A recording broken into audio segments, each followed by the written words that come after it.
Hi guys, so andito na tayo sa ika 7th week ni Hazel.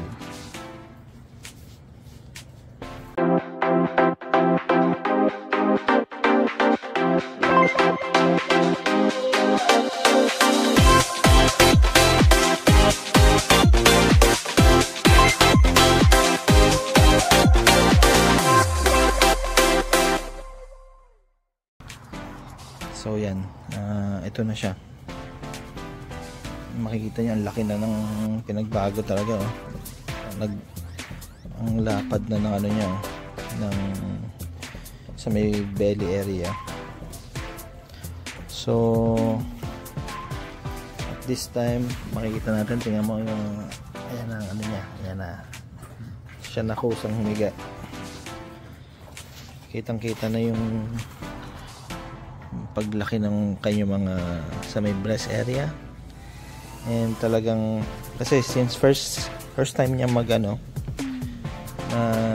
magbubuntis, yan, ngayon lang talaga nag-protrude yung mga nipples niya. Kaya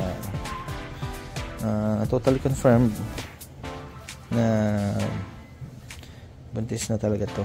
And ilang siguro in 2 weeks time may puppies na tayo makikita.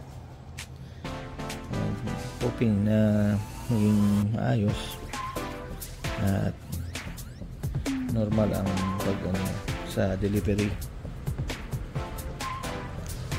So yan, close up natin.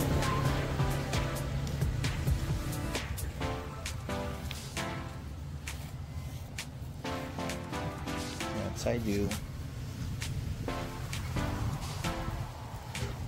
Hazel, ito si Luna, mukhang hindi siya confirmed. Si Luna, sit. Again, ito namang si Hazel, supposedly ika 6th week niya. Si Kelsey rather. Down, titignan natin. Sige, down, patingin ako. Down.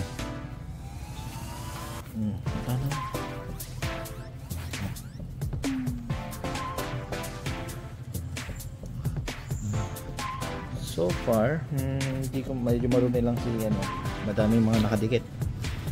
Ang hirap kasi hindi mo na pwede siyang paliguan hanggat hindi siya confirm na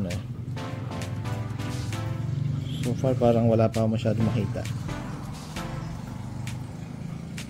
Siguro ika 5th week ba? Hindi, 6th week supposedly. If confirmed to si Kelsey. Pero parang may konti ako nakikitang paglaki sa dito niya. Pero hindi ko pa ma-confirm sa ngayon. Dahil ito si Kelsey, maliit talaga ang tiyan pagka nagbubuntis last time.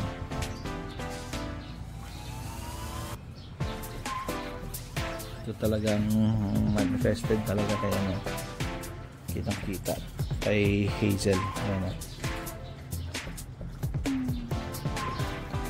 So by then dapat medyo nakapag-prepare na rin ng kanyang panganganakan, and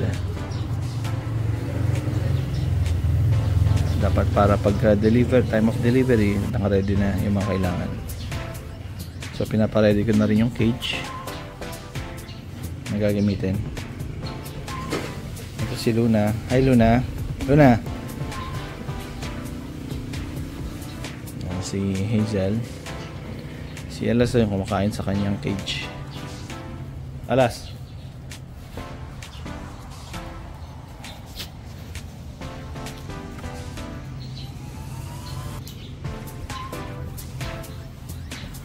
Tapon yung pagkain mo. So ganito lang po muna siguro yung video na to. And kung nagustuhan niyo po ang video na to, please like this video and subscribe to my YouTube channel, and please click the notification bell for more updates. Maraming salamat.